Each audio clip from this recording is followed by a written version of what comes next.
안녕하세요. 저는 말로만 딸 같은 며느리가 꿈이라면서 실제로는 저를 돈으로만 여긴 시모에게 통쾌하게 이혼을 선물한 30대 여자입니다. 요즘 이혼 흠이 아니라고들 하시지만 그래도 막상 이혼을 결심하는 건 쉽지 않았어요. 결혼 전에 나름 똑소리 난다는 평을 들었는데 시댁과 딱 잘라 말하는 게 힘들었고 그런 이유로 이혼을 결심하는 것도 힘들었습니다. 어찌 되었든 저는 이혼을 했고 지금 생활에 만족하면 다 된 것이겠죠. 이쯤 되면 제가 왜 이혼까지 하게 되었는지 궁금하실 텐데요. 구질구질하고 답답했던 제 결혼 생활 이야기 시작해 볼게요. 저와 남편은 친구의 친구 사이였어요. 제 친구의 남자친구의 친구가 남편이었죠. 각 친구 무리 중 솔로였던 사람은 남편과 저뿐이었고 친구들끼리 모이다 보면 자연스럽게 남편과 짝이 되곤 했습니다. 그러다 보니 가까워질 수밖에 없었고 정신을 차려보니 연인 사이를 지나 결혼까지 하게 되었습니다. 남편과 연애하던 시절 시모에게서 전화가 종종 오곤 했어요. 아들, 어디야? 밥은 먹었어? 시간이 몇 시인데 먹었지. 엄마는? 식사는 하셨어요? 응, 나도 먹었어. 오늘 친구들이랑 밥 먹고 차도 한 잔 마시고 들어가는 길에 우리 아들 밥은 먹고 다니나 해서 전화했지. 그런 걱정하지 말고 집에 조심해서 들어가. 나 친구랑 있으니까 할 이야기 있으면 집에 가서 해. 이렇듯 시모의 전화가 있을 때마다 남편은 엄마가 혼자 있어서 이렇게 전화가 오곤 해. 사실 어릴 때 아빠 돌아가시고 아빠 없이 혼자 키워주셔서 나한테 의지하는 것도 있고 엄마는 딸이 갖고 싶었는데 딸이 없으니 날 딸처럼 대하기도 하고 하여튼 그래. 혹시 엄마랑 통화하는 거 불편한 건 아니지? 아니, 불편하긴. 그냥 딸 같은 아들이구나 싶어. 나쁘게 보이지도 않고 말이야. 사실이었어요. 엄마에게 다정한 남편을 보며 그저 딸 같은 아들이구나 하는 생각이 들었을 뿐 다른 쪽으로 전혀 생각하지 못했죠.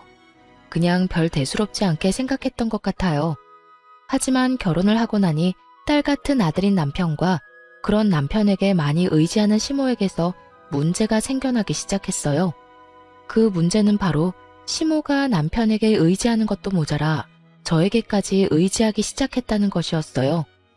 남편을 키워준 부모인 시모가 며느리에게 의지 좀 하는 것이 뭐가 문제냐고 생각하시는 분들도 계시겠지만 뭐든 정도가 있는 것이 아니겠어요? 시모는 정도란 전혀 모르는 사람처럼 저에게 의지를 하기 시작했고 전 그야말로 아주 곤란한 상황의 연속이었어요. 전 결혼을 하기 전부터 재택근무가 가능한 직종에 근무하고 있었는데 결혼하고 난 후에도 임신 계획을 세우며 재택근무를 계속하게 되었어요. 그런데 제가 계속 집에 있으니 시모는 제가 일을 한다는 인지 자체가 없는 사람처럼 저를 불러내기 시작하더라고요. 처음 몇 번이야 시모가 저와 친해지고 싶어서 그런가 보다 싶기도 했고 저 역시 시모와 가깝게 지낼 기회라 생각되어 잘 지내보려고 했어요. 하지만 시모의 의중은 제가 생각하는 것과 거리가 멀어 보였고 심지어 급하게 처리해야 하는 일이 있는데도 불구하고 막무가내로 약속을 잡고선 화를 내기 시작하는데 이건 아니라는 생각이 강하게 들기 시작하더군요. 아가, 오늘 개봉하는 영화가 있는데 같이 보러 가자꾸나. 일찍 만나서 영화 보고 점심 먹고 좋아할 겸 백화점도 한 바퀴 돌면 좋을 것 같지 않니? 아, 어머님, 오늘은 좀 힘들 것 같아요. 급하게 처리해야 할 일이 있어서요. 내일 하면 안 되니? 계속 기다리던 영화라서 꼭 오늘 보고 싶은데. 사실 진작 처리했어야 하는 일인데 어제도 그제도 어머님 만나느라 미뤘어요. 그래서 오늘까진 꼭 처리해야 할 것 같아요. 그래? 그러면 몇 시까지 일하면 되니? 설마 밤늦게까지 해야 하는 건 아니지? 해봐야 알 것 같은데 왜 그러세요? 너 일 끝나는 대로 보러 가려고 그러지. 일찍 만나서 영화 보고 쇼핑도 하고 싶었는데 어쩔 수 없지 뭐. 오늘 심야로 영화만 보고 내일 만나서 쇼핑하자꾸나. 이쯤 되니 시모는 저를 의지하는 것이 아닌 호구로 여기는 것이 분명해 보이더군요. 매번 만나자고 해서 나가면 시모는 지갑조차 가지고 오지 않았고 한번 백화점에 구경하러 가자고 할 때마다 꼭 하나는 사드려야 만남이 끝이 나곤 했으니까요. 하물며 제 스케줄을 비롯해 제 컨디션은 단 하나도 신경 쓰지 않고 오로지 본인만 생각하는 시모를 보며 이제 더는 끌려다니지 말아야겠다는 생각이 들더군요. 어머님, 아마 일 마무리하면 늦어질 것 같은데 마냥 기다리시는 것도 그렇고 저도 일 끝내고 나면 피곤할 것 같아서 좀 쉬려고요. 그러니 오늘 영화는 친구분이랑 보러 가시는 게 어떠세요? 친구? 네가 내 친구이자 며느리 아니니? 그런 네가 있는데 내가 누구랑 영화를 보러 가겠어? 그러지 말고 같이 가. 내가 기다리면 된다니까. 나 잘 기다릴 수 있어. 애도 아니고 빙빙 돌려 말해선 도무지 알아듣지 못할 것만 같더군요. 그래서 전 돌리지 않고 좀 더 직설적으로 말하기로 했습니다. 아니, 제가 너무 피곤할 것 같아서요. 밀린 일도 너무 많기도 하고 그거 다 처리하고 나면 아무래도 저도 좀 쉬어야 할 것 같아요. 집에 하는 일 해봤자 얼마나 힘들다고 그 유난인지. 그리고 정식 직원도 아니지 않니? 직원도 아니고 알바 나부랭이가 하는 일이 중요해봤자 얼마나 중요하다고 시어머니도 못 만난다고 하는 게야? 어머님, 저 아르바이트가 아니고 그저 집에서 근무하는 정직원이에요. 집에서 마냥 쉬는 게 아니라 출퇴근하는 개념처럼 해야 하는 일이 정해져 있다고요. 그러니까 그런 식으로 말씀하지 말아주세요. 그래? 그랬니? 그런 거였음 진작 말하지 그랬니? 그러면 친구들 불러서 가든가 하마. 친구를 부른다기에 이제야 말이 통하는 건가 하고 생각했어요. 하지만 뒤이어 나오는 시모의 말은 평소 시모가 저를 어떻게 생각했는지 잘 알 수 있게 해주더군요. 그래서 하는 말인데 나 용돈 좀 주려무나. 네? 용돈이요? 그래, 용돈. 친구들 만나서 영화도 보고 밥도 먹고 쇼핑도 하려면 돈이 있어야 하지 않겠어? 평소엔 너랑 다녀서 돈이 필요 없었지만 너는 바쁘다고 했잖니. 그러니 용돈이라도 줘야지. 계좌번호 보낼 테니 넉넉히 보내거라. 저의 예상대로 시모는 저를 돈 쓰는 호구로 여기며 당당하게 돈을 요구해왔고 어떻게 하나 고민하다 결국 30만 원을 보내드렸습니다. 지금 생각하면 왜 돈까지 줬나 싶은데 그땐 그게 최선이라고 생각했던 것 같아요. 딱 그때까진 그래도 이런 시모라도 사랑하는 내 남편을 혼자 힘들게 키워주신 분이라는 생각이 강해 잘 지내고 싶었으니까요. 하지만 이런 제 생각을 산산이 부숴버리는 연락을 받게 되었어요. 바로 그날 저녁에요. 네, 어머님. 오늘 영화 재미있게 보셨어요? 식사는 잘 챙겨 드셨고요? 영하고 나발이고 넌 젊은 애가 통이 작아도 어쩌면 그렇게나 작니? 네? 갑자기 그게 무슨 말씀이세요? 통이 작다니 혹시 돈이 모자랐어요? 뭘 당연한 걸 물어? 고작 30만 원으로 누구 코에 붙이라고 그걸 용돈이라고 보낸 게야. 네 그 코딱지만한 씀씀이 때문에 내가 오늘 친구들 앞에서 얼마나 창피했는 줄 알기나 알아? 여러분, 30만 원이 작은 돈인가요? 영화 보고 밥 먹는데 도대체 얼마를 보내드려야 통 큰 며느리 소리를 들을 수가 있는 것인지 그쯤 되니 궁금해지더군요. 득달같이 화를 내는 시모의 반응에 당황한 제가 아무 말도 못하고 있자 시모는 이대로 밀어붙이자 싶었는지 더 황당한 말을 꺼내놓기 시작하더군요. 그러지 말고 너 쓰는 카드 있지? 카드 있긴 하죠. 그런데 카드는 왜요? 왜긴 왜야. 이럴 때마다 용돈 받아 쓰는 것도 나도 힘들다. 그러지 말고 너 쓰는 카드 그거 나 다오. 내가 가지고 있으면서 이럴 때마다 알아서 잘 쓸 테니. 카드를 요구하는 시댁 식구들이 있다는 말을 들은 적 있지만 그 개념 없는 식구가 제 식구가 될 줄은 꿈에도 몰랐습니다. 거기에다 어쩌면 이리도 당당한지 정말 박수라도 쳐주고 싶은 심정이더군요. 시모의 요구가 당당하면 당당할수록 전 그런 시모와 잘 지내보고자 하는 의지는 바닥을 향해 곤두박질 쳤고 기어이 시모의 입에서 지금 받으러 온다는 말이 나오고 나서야 모든 것을 내려놓게 되더군요. 너 집에 있지? 지금 받으러 가면 되니? 내가 가는 게 정 부담스러우면 퀵으로 보내거라. 아니면 카드만 택시 태워 보내든지. 뭐든 다 괜찮으니 오늘 내로 주기만 해. 아니요, 어머님. 오실 필요도 없고 제가 카드만 보내는 일도 없어요. 뭐라고? 그게 무슨 뜻이니? 설마 카드 못 준다는 말을 하는 거니? 네, 저는 카드 못 드려요. 애초에 드릴 마음도 없었고요. 뭐야?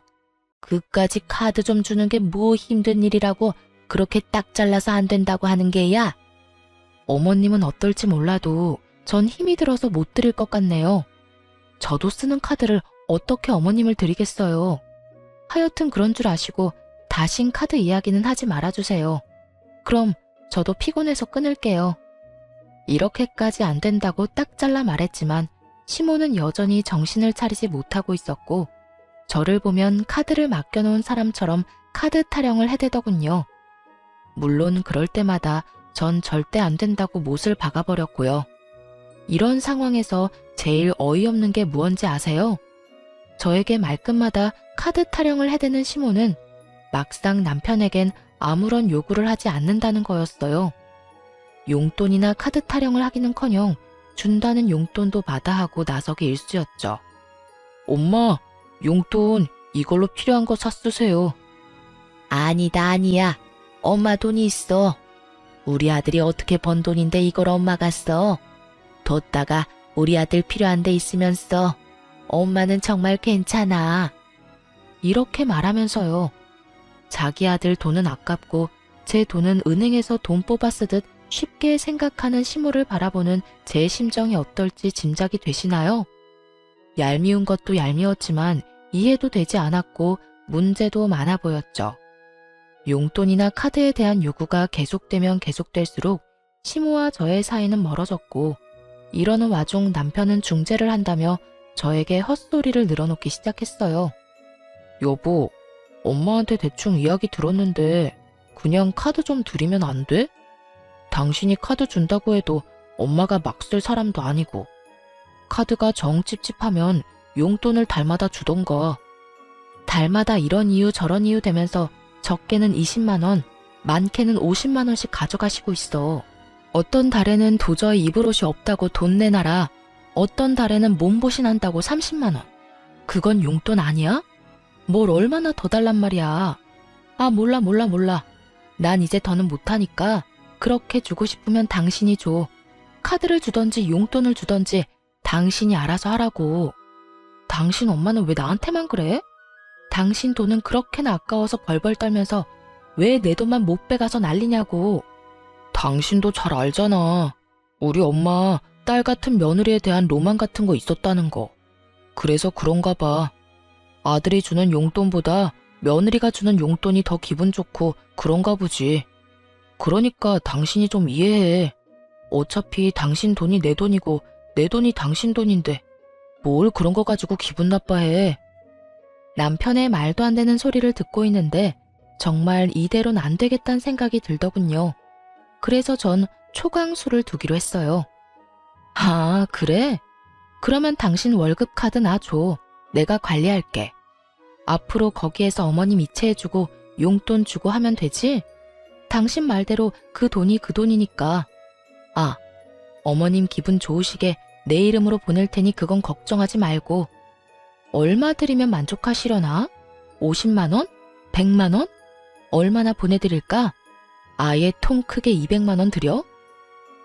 에이, 여보, 왜 그래? 200만 원씩이나 주면 나 생활은 어떻게 해? 그러지 말고 그냥 내가 엄마한테 잘 말해볼 테니까 당신은 신경 쓰지 마. 똑바로 잘 처리해. 괜히 중간에서 말 이상하게 해서 내 입장 곤란하게 만들지 말란 말이야. 그렇지 않아도 나하고 어머님 사이도 안 좋은데 당신까지 보내지 말라고. 걱정도 팔자다. 내가 알아서 잘 말할 테니 그런 걱정하지도 마.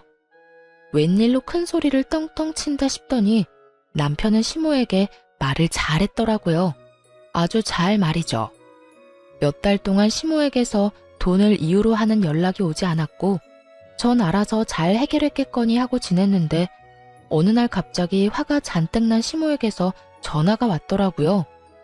전화를 받았더니 시모는 다짜고짜 화를 내기 시작했고 그 화를 내는 이유가 정말 가관이었어요. 너 미쳤니? 미쳤어?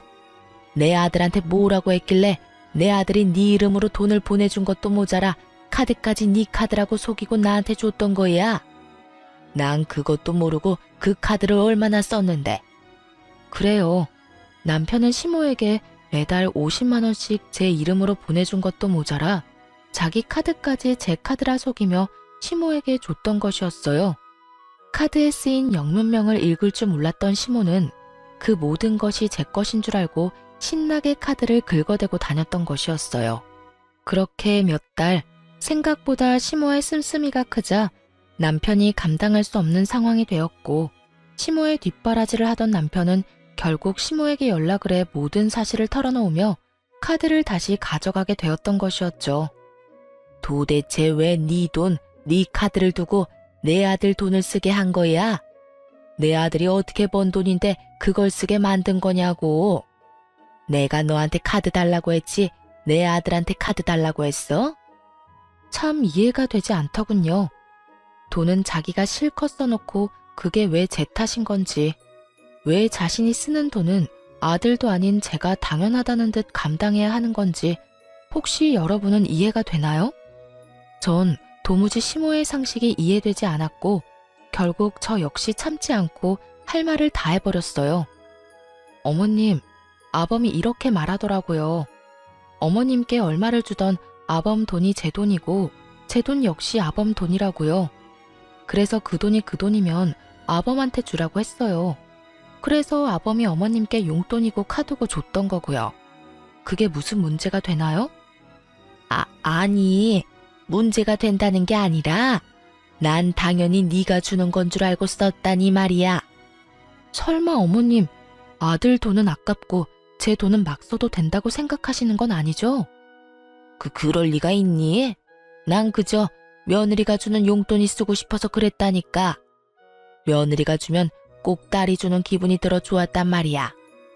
아, 그런 거면 앞으로 아들을 딸이다 생각하세요. 돈도 저보단 더 통 크게 잘 쓰잖아요. 용돈에다가 카드에다가. 그런 아들이 또 어디 있대요? 그나저나 많이 쓰시긴 했나 봐요. 기껏 드린 카드 쓰지 말란 말까지 나온 거 보면 말이에요.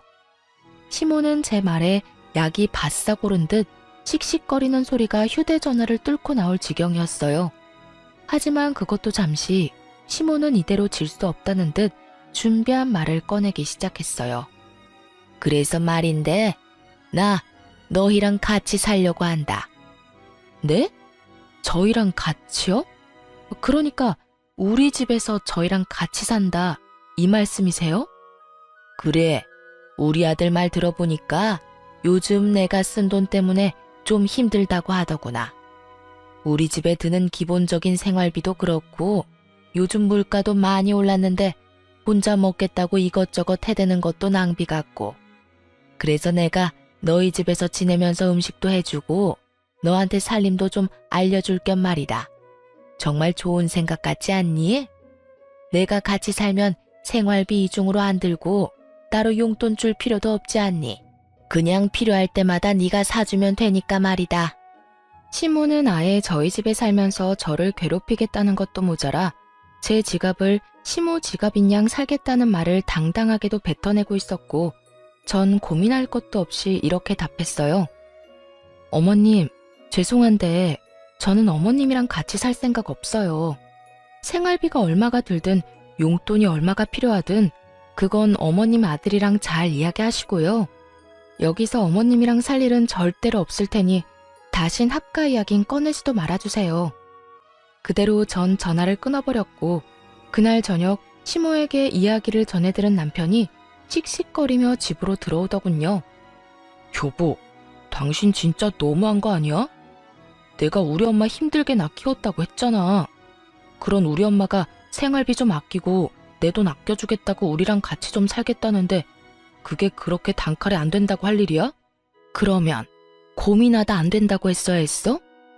안 되는 건 그 자리에서 안 된다고 딱 잘라 말해야 딴 말 안 나온다는 거 몰라? 그리고 어머님이 돈 아끼려고 우리 집에 들어오고 싶다고 그러셔? 당신은 그 말을 곧이곧대로 믿는 거고 멍청한 거야, 순진한 거야? 아니면 그렇게 믿어서라도 어머님이랑 같이 살고 싶은 거야? 지나가는 사람 아무나 붙잡고 물어봐. 어머님이 정말 돈 아끼려고 합가하자고 하는 건지, 나 골탕 먹이려고 나랑 한 집에 살면서 내 돈을 본인 돈처럼 편히 쓰려고 들어온다는 거잖아. 당신은 왜 그렇게까지 생각하는 건데? 정말로 돈도 아끼고 살림도 도와주시려고 합가하려는 거일 수도 있잖아. 어머님이 직접 말하더라. 자기한테 살림도 좀 배우고 필요한 거마다 내가 다 사줄 테니 용돈도 필요 없다고. 이 말이 무슨 뜻인지 모르겠니? 이래도 내 말이 틀려? 그건 어쨌든 난 우리 엄마 모시고 싶어. 엄마 생활비도 아깝기도 하고 우리 엄마도 우리랑 살고 싶다잖아. 난 무슨 일이 있어도 엄마 모시고 살 거야. 당신이 싫다고 하면 이혼을 해서라도 모시고 살 거라고. 이혼 말을 꺼내고 싶은 사람이 누군데 감히 이혼을 짓거려대는 남편을 보며 정말 오만정이 떨어진다는 말이 무언지 알 것 같더라고요. 알아서 해. 난 절대 어머님 모시고 살 생각 없으니까. 그런 이유로 이혼하고 싶다면 해야지, 이혼. 별 수 있겠어? 저 역시 흥분을 한 상태였고 남편 역시 저 못지않은 상태였죠. 저흰 합가와 이혼을 두고 싸우기 시작했고 남편은 생각할 시간을 좀 가지자고 하며 집을 나가버리더군요. 저 역시 흥분을 좀 가라앉힐 필요가 있다고 생각했던지라 남편을 붙잡지 않았어요. 그렇게 며칠이 지났는데도 남편은 집으로 돌아오지 않았고 전 걱정스러운 마음이 들며 시모에게 전화를 걸게 되었어요. 안부를 묻는 겸 남편이 어떻게 지내는지 궁금하기도 했으니까요. 어머님, 잘 지내세요? 나야 뭐 잘 지낸다. 그나저나 무슨 일이니? 그간 전화도 잘 안 하더니. 왜? 집에 무슨 일이 있니? 우리 아들한테 무슨 일이 있어? 혹시 어디 아프니? 네? 아니요. 그동안 어머님께 전화도 못 드린 것 같고 그때 전화도 그렇게 끄는 게 마음에 걸리기도 해서요. 어머님 잘 지내신다면 됐어요. 또 전화 드릴게요. 끼니 잘 챙겨 드세요. 그래, 너도 네 남편 좀 잘 챙기렴. 기죽이지 말고. 네, 알겠어요. 집을 나간 지 며칠인데 남편은 시댁에 간 것이 아니더군요. 남편을 잘 모르는 사람이라면 부모 걱정시킬까봐 집으로 가지 않았나 보다 하겠지만 남편은 그럴 놈이 전혀 아니었기에 아무래도 꺼림칙한 기분을 저버릴 수가 없었습니다. 시모와의 통화가 끝난 후 전 남편의 퇴근 시간에 맞춰 회사 앞으로 찾아가게 되었고 남편이 어느 젊은 여자와 웃으며 나오는 모습을 보고야 말았죠. 평소라면 그저 회사 동료이겠거니 했겠지만 여러 상황으로 미루어 볼 때 이건 보통 일이 아니란 생각이 들더군요. 그래서 전 두 사람의 뒤를 조용히 밟게 되었고 아니나 다를까 회사에서 멀어진 두 사람은 다정한 연인의 모습을 하고 데이트를 즐기기 시작했어요. 전 그런 두 사람의 모습을 사진으로 남기며 뒤를 쫓았고 한참을 행복한 시간을 보내던 두 사람은 상간녀의 집으로 추정되는 빌라로 들어가더군요. 어쩐지 이혼 이야기가 쉽게도 나온다 싶었는데 그건 홧김이 아닌 믿는 구석이 따로 있었던 진심이었더라고요. 딱 보기에도 20대 초반의 사회 초년생으로 보이는 상간녀를 끼고 있으니 이혼하고 싶어 안달이 났던 것이었죠. 믿을 수 없는 현실과 배신감에 우는 것도 잠시였던 것 같아요. 빠르게 정신을 다잡은 저는 당연히 이혼을 마음먹게 되었고 두 사람의 뒤를 밟으며 찍은 사진들도 증거로 쓰기에 차고 넘치는 상황이었죠. 이제 남은 건 어떻게 복수를 하냐 하는 것이었는데 한참을 고민하며 이혼을 준비 중인 저에게 예상치 못한 짐들이 오기 시작했어요. 그건 바로 시모의 짐이었는데 택배로 한가득 끊임없이 옷 박스들이 오기 시작하더라고요. 그렇지 않아도 이혼 준비로 정신이 없는데 이건 또 무슨 짓거리인가 싶어 시모에게 전화를 걸었죠. 어머님, 이게 다 뭐예요? 짐 박스들이 한가득 왔던데요. 아, 그거? 뭐긴 뭐야, 내 짐이지. 나 짐 내놨는데 마침 관심 보이는 사람이 있어서 다음 주쯤이면 다 정리하고 너희 집으로 들어갈 수 있을 것 같구나. 이건 또 무슨 소리인가 싶더군요. 남편 놈은 집 나간 것도 모자라 알고 보니 다른 살림까지 차린 마당에 아무것도 모르는 시모는 저희 집에 살 거라 믿어 의심치 않는 상황이라니. 그것도 저는 단 한 번도 동의한 적 없는 합가를요. 네? 그게 무슨 말씀이세요? 저는 합가 싫다고 했잖아요. 저는 어머님 못 모시고 산다니까요. 아니, 이제 모시고 살 이유도 없다고요. 다 됐고 일단 이 짐부터 다 가지고 가세요. 싹 다 버려버리기 전에 다 가지고 가시라고요. 네가 그렇게 말하면 내가 겁먹을지 아니? 일단 집부터 정리하고 오갈 데 없다고 하면 내 아들이 나 길바닥에서 살게 할 것 같니? 우리 아들이 어떤 아들인데 무조건 나 모신다고 할 거다. 우리 아들한테 말하면 오늘 당장이라도 집으로 오라고 할 게 뻔하지만 내가 너 생각해서 일주일 시간 주는 거야. 내가 보낸 짐 정리도 좀 하고 네 마음도 정리 좀 하라고 말이다. 정말 이유 없는 이혼 없다더니 이 정도면 이혼을 하고도 남을 상황 아닌가요? 다짜고짜 합가를 하겠다니 참 대단하다 싶었어요. 시모는 본인 할 말은 다 끝났다는 듯 전화를 끊어버렸고 이렇게까지 나와주는데 저 역시 복수는 피할 수 없는 운명이다 싶더군요. 이 꼴을 당하고도 그저 조용히 이혼해주면 그거야말로 바보 멍청이 호구 아니겠어요? 전 시모의 짐을 고스란히 잘 가지고 있다가 시모가 말한 일주일이 되는 날에 그 짐을 상간녀의 집으로 보내버렸어요. 그리고 시모에게 연락을 했죠. 어머님, 준비는 다 하셨어요? 준비라고 할 게 있니? 짐은 진작 너희 집으로 보냈고 나머지 정리도 그간 다 했었지. 그렇지 않아도 지금 나가려는 참이었다. 집에 있지? 짐 정리는 다 해놨니? 난 안방 쓰면 되지? 방은 집부터 보시고 결정하세요. 제가 어머님이랑 아범이랑 같이 살 수 있는 새로운 집 구했어요. 그러니까 일단 집부터 보시고 어느 방 쓸지 결정하시면 될 거예요.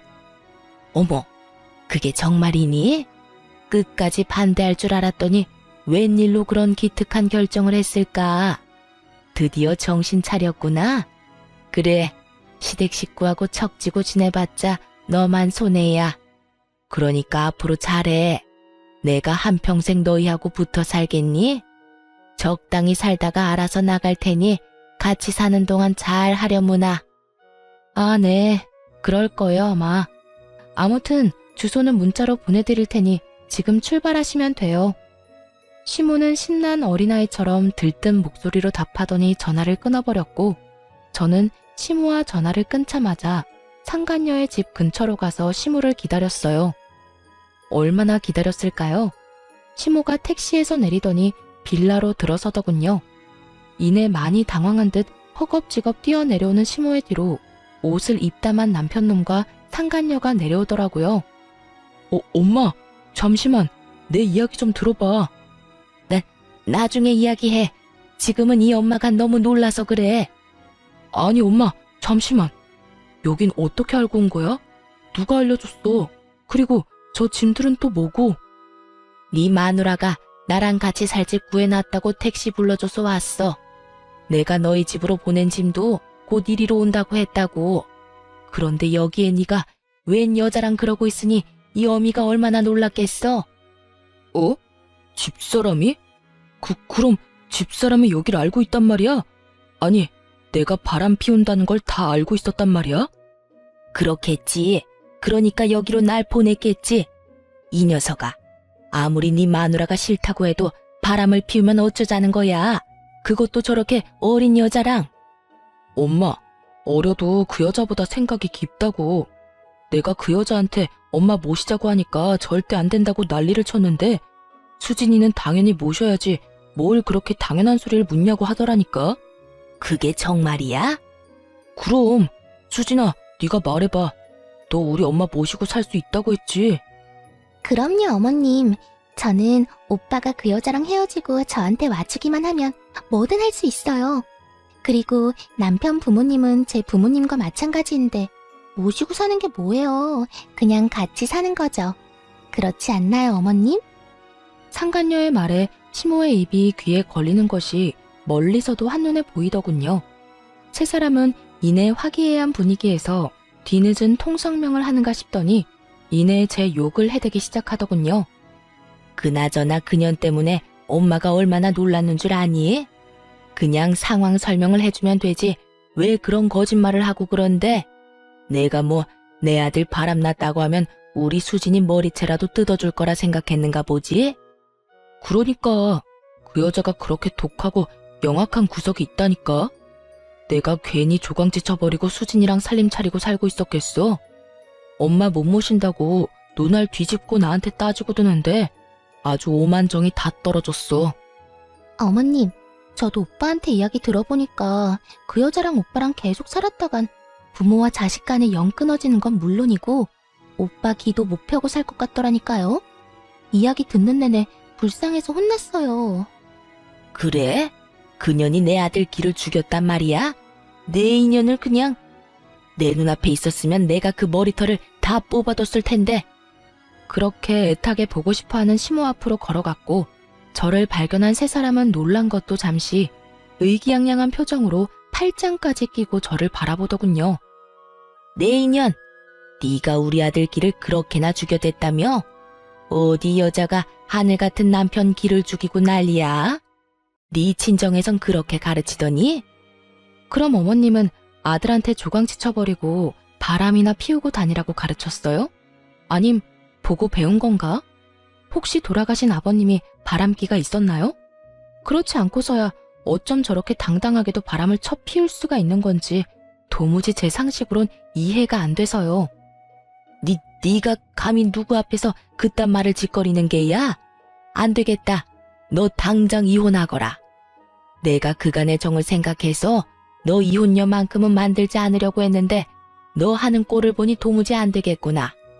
아, 그러니까 지금 저는 내쫓고 새로운 며느리 받아서 알콩달콩 잘 살겠다. 이 뜻인가요? 그래. 너와는 달리 우리 수진이는 날 모시고 산다고 하더라. 아니, 같이 사는 거라고 하는구나. 나이는 어려도 너보다 생각 깊은 게 네 눈에도 보이지 않니? 어찌되었든 조용히 이혼하거라.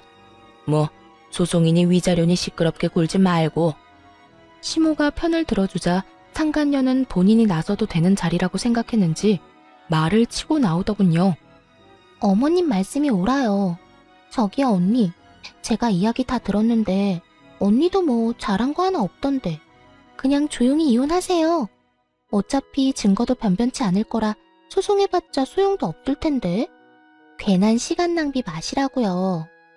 뭐 이대로 물러나주면 오빠가 위로금으로 한 500만 원은 줄 수 있다고 하던데. 그 돈이라도 받아서 떨어지라고요.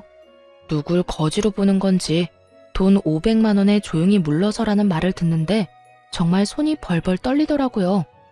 전 떨리는 손을 들어 그대로 상간녀의 뺨을 때려버렸고 그런 상간녀의 앞을 남편이 막아서더군요. 당신 미쳤어? 지금 누굴 때리는 거야? 제정신이야? 너 같으면 제정신이겠어? 누굴 거지로 하나? 돈 500만 원 먹고 떨어지라고? 터진 입이라고 함부로 짓거리니까 얻어맞는 거야. 알겠어? 그리고 너는 지금 누굴 앞을 막아서는 거야? 사태 파악 똑바로 못하지? 나 사태 파악 똑바로 하고 있어. 그러니까 우리 수진이 괴롭히지 마. 우리 수진이는 독한 당신과는 달리 우리 엄마한테도 잘한다고 하고 우리 엄마 모시고 산다고까지 했다고. 나 그런 수진이 사랑해. 나 이제 당신 같은 여자 안 사랑하고 수진이 사랑한다고. 남은 여생은 수진이랑 엄마하고 살고 싶어. 이혼하자. 당당하다 못해 치기 넘쳐 보이는 남편놈을 보는데 왜 제가 여기서 이런 수모를 겪고 있어야 하나 현타가 오더군요. 그래서 전 제 앞을 막아선 남편의 뺨을 힘껏 때려버리곤 이렇게 말했어요. 그래, 이혼해.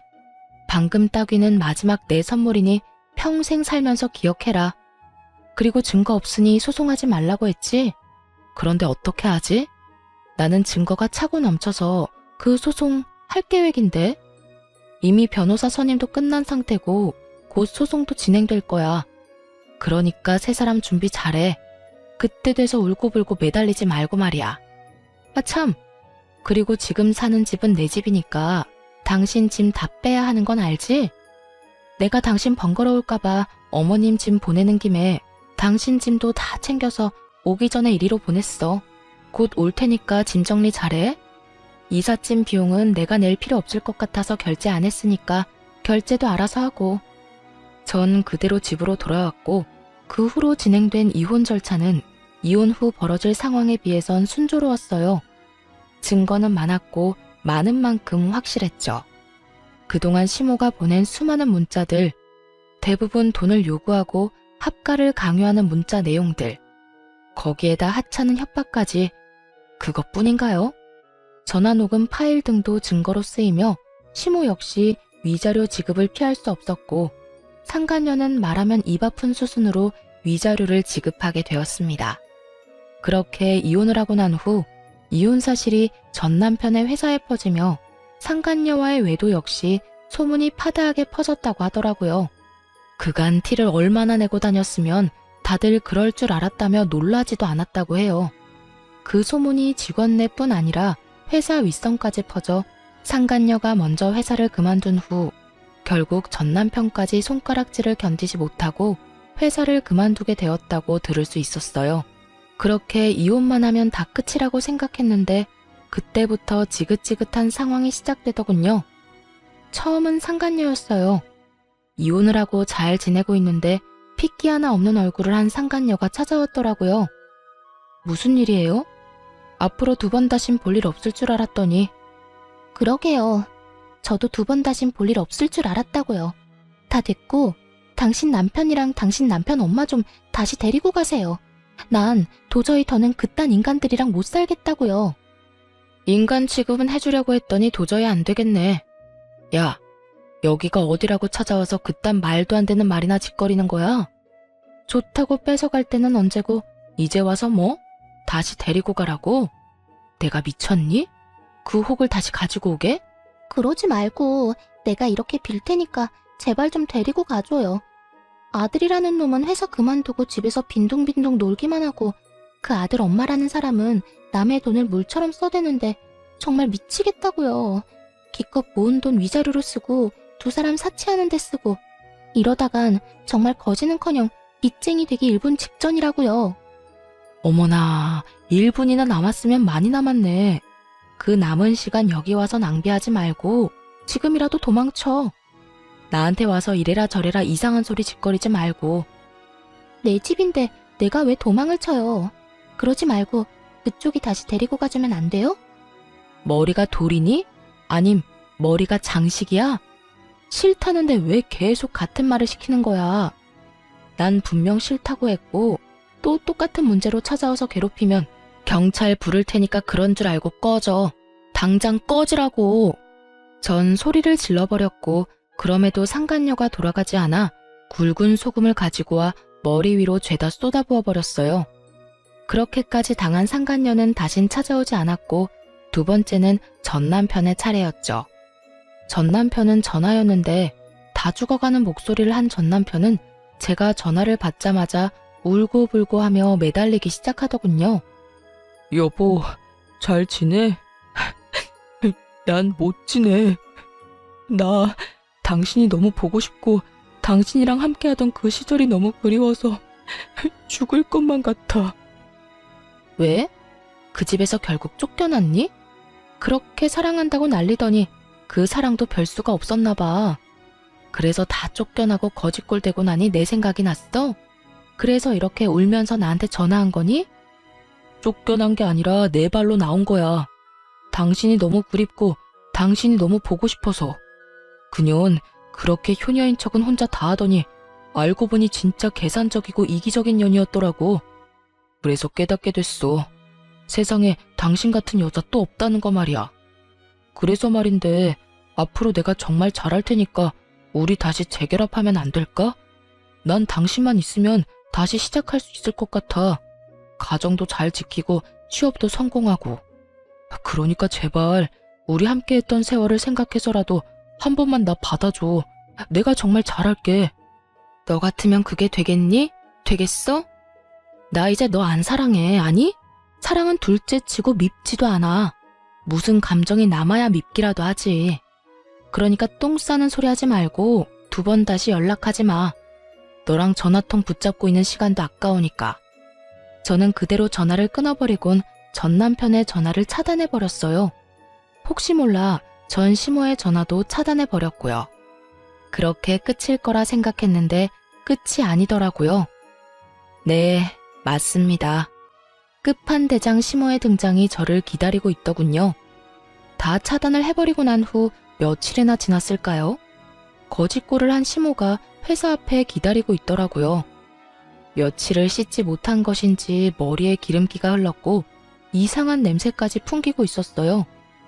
여기까진 무슨 일이세요? 아가야, 나 좀 살려다오. 아가라니요. 저 이혼한 거 잊었어요? 남의 회사 앞에서 이러지 말고 할 말 있으면 빨리 하세요. 저 피곤해요. 그래, 그래야지. 피곤한 사람 붙잡고 길게 이야기하면 안 되지. 그러니까 말이다. 아가, 나 좀 데리고 살아주면 안 되겠니? 이건 또 무슨 염치도 양심도 없는 말인가 싶었어요. 전 남편만이라도 데리고 살아달라도 아니고 전 시모를 데리고 살아달라니. 네? 제가 지금 잘못 들은 것 같은데 그러니까 아줌마를 데리고 살아달라고요? 이제 나랑 아무런 상관도 없는 아줌마를요? 아줌마라니. 그래도 내가 한땐 네 시험이었는데 아줌마는 너무 심하지 않니? 아니다. 아줌마. 맞지 그래. 그깟 호칭이 뭐가 중요하겠니? 다 됐고 네가 똑바로 들은 게 맞아. 나 좀 데리고 살아주면 안 되겠니? 글쎄 나 그 집에서 쫓겨났단다. 그나마 집 한 돈은 가지고 있었는데 글쎄 아들이 사업이라도 해보겠다고 하더니 그 돈을 도박으로 다 날렸다지 뭐야. 그게 어떤 돈인데. 그래서 집에서 쫓겨나고 원수 같은 아들놈마저 날 버리고 내가 오갈 데가 없어. 이러면서 대성통곡을 하기 시작하는데 기가 막혀 말도 안 나오더라고요. 얼마 남지 않은 부모 노후자금 가지고 도박을 해 다 날려버린 남편놈은 전 시모를 버리고 도망을 가버렸고 그런 것도 아들이라고 이러지도 저러지도 못하고 거짓골로 지내다 저에게까지 찾아온 전 시모라니. 아무리 복수를 꿈꾸긴 했었지만 이렇게까지 망가진 걸 바란 것은 아니었는데 참 안타깝기도 불쌍하기도 했어요. 그렇다고 제가 책임질 정도의 감정은 아니었고요. 한참을 대성통곡을 해대던 시모는 힐끔 제 눈치를 살피며 제 손을 잡으려고 했고 전 그런 시모의 손을 쳐내며 이렇게 말했습니다. 이제 할 만큼 다 했어요. 사연팔이도 다 했고 불쌍한 척도 그 정도면 연기대상급이었고 눈물도 좀 뺐으니 할 만큼 다 한 것 같은데 더 할 게 남았나요? 사연팔이? 너 무슨 말을 그렇게나 심하게 하니? 아무리 네가 나한테 감정이 좋지 않다고 해도 내가 한때는 네 시험이었는데 그렇게까지 말하는 건 좀 아니지 않니? 한때는 절 죽어라 괴롭혔던 시어머니였으니까 이렇게까지 하는 거예요. 아직 그걸 모른다니 참 유감이네요. 뭐라고? 내가 널 언제 죽어라 괴롭혔다고 그러니? 모른다니 그것 역시 유감이네요.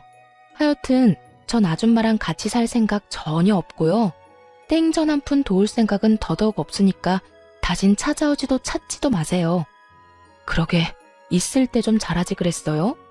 나한테 아줌마가 조금이라도 다정하게 대해줬으면 그간의 정을 생각해서라도 찜질방 비용 정도는 줬을 텐데요. 제 말에 약이 오를 대로 오른 시모는 태세를 바꿔 제 머리채라도 잡아보고자 저에게 달려들더군요. 하지만 그런 시모를 예상했던 저는 시모의 팔을 확 잡아 밀쳐버렸고 그 자리에서 경찰을 불러버렸어요. 제가 그렇게까지 할 거라 예상하지 못한 시모는 혼비백산이 되어 주랭랑을 쳐버렸고요. 시모의 주랭랑을 마지막으로 지긋지긋한 인연과도 작별을 하게 되었습니다. 끝날 때까지 끝난 게 아니라고 하더니 이번엔 정말로 끝이 났더라고요. 그 후로 저는 일상을 즐기며 잘 살고 있어요. 주말엔 취미생활도 하고 그간 만나지 못했던 친구들도 만나며 아주 알차게 보내고 있어요. 비정상적인 심호와 남편의 외도. 둘 중 한 가지만 경험했어도 학을 떼게 됐을 이혼 사유 두 가지를 다 겪고서 이혼을 한 터라 결혼에 대한 생각은 전혀 하지 않고 있습니다. 시간이 지나고 지금 느끼는 감정이 무뎌지면 또 어떻게 될진 알 수 없는 일이지만 현재까진 그렇네요. 혼자 온 세상 혼자 잘 즐기고 살다 남에게 피해 주지 않고 가는 것도 꽤 멋진 삶이 될 수도 있다는 생각이 들어요. 그만큼 지금 혼자 지내는 저만의 삶에 만족할 뿐더러 더없이 행복하답니다. 처음 이혼을 했을 당시엔 제 탓도 했던 것 같아요. 그때 제가 시모를 받아들였다면, 그때 제가 시모에게 더 잘했더라면 하면서요. 저도 참 바보 같지 않나요? 그만큼 이혼이라는 것이 심적으로 저를 힘들게 했고 저를 흔들어대곤 했습니다. 하지만 그것도 시간이 지나니 상황을 똑바로 직시하게 되었고 그 모든 것엔 저의 잘못이 없다는 것을 깨달았어요. 그러고 나니 제 인생이 즐겁고 행복해졌고요. 제가 단단해진 만큼 앞으로 남은 제 삶은 더욱 행복하겠죠? 이로써 저의 사연은 끝이 났습니다. 끝까지 응원해주시고 함께해주신 모든 분들 감사합니다.